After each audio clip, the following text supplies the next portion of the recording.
Ever since it hit theaters in August 2017, Annabelle Creation has scared the pants off millions of fans, and finally revealed just where that demonic doll from The Conjuring really came from. But if this horror origin story left you with more questions than answers, don't be afraid, we've got everything you need to know about the film's ending and post-credit scenes. Unless you don't want to see spoilers for The Conjuring and both Annabelle films, in which case this is your cue to cover your eyes and hide under the covers until the video is over.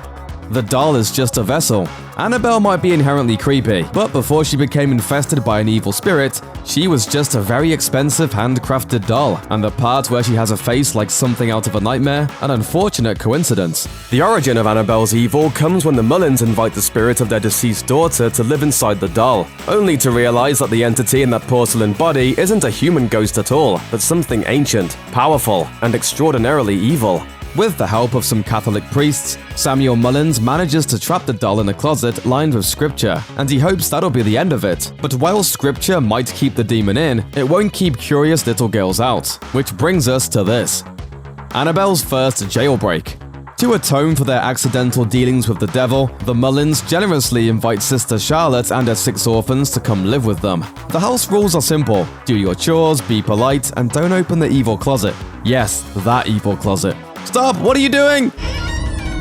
Horror predictably ensues from here, as the free at last evil spirit proceeds to terrorize the household, possess Janice, and do away with both Mr. and Mrs. Mullins. Eventually, Sister Charlotte saves the day by trapping both the possessed Janice and the doll in the scripture closet and calling the cops. But when they show up, the only thing in the closet is the doll, and the hole in the wall where Janice presumably blasted through like the Kool-Aid Man and made her escape. Demon for adoption.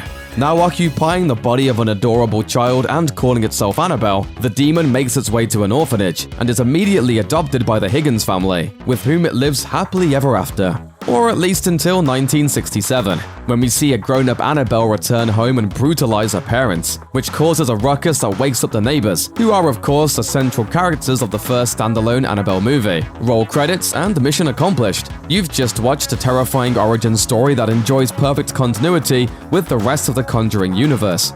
Annabelle explained. You don't have to have seen the first Annabelle to enjoy the Creation origin story. But if you did, Creation answers some important questions about the events from that film. For one, we can safely assume that Annabelle, who was really a possessed Janice, didn't take out her adoptive parents in a cultist attempt to resurrect the ram. She is the ram.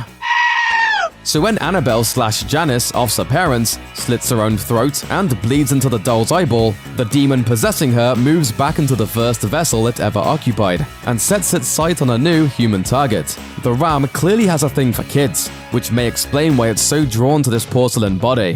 Where a creepy doll goes, children are sure to follow. The bigger picture.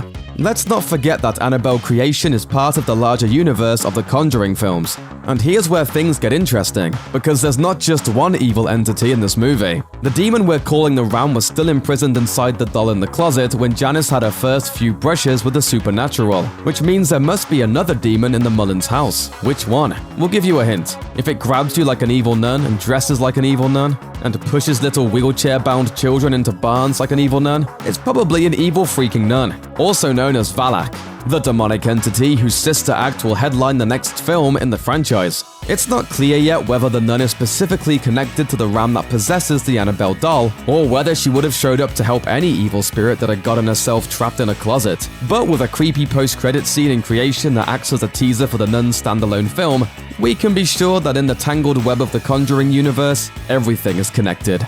Please, from the start. Thanks for watching. Click the looper icon to subscribe to our YouTube channel. Plus, check out all this cool stuff we know you'll love too.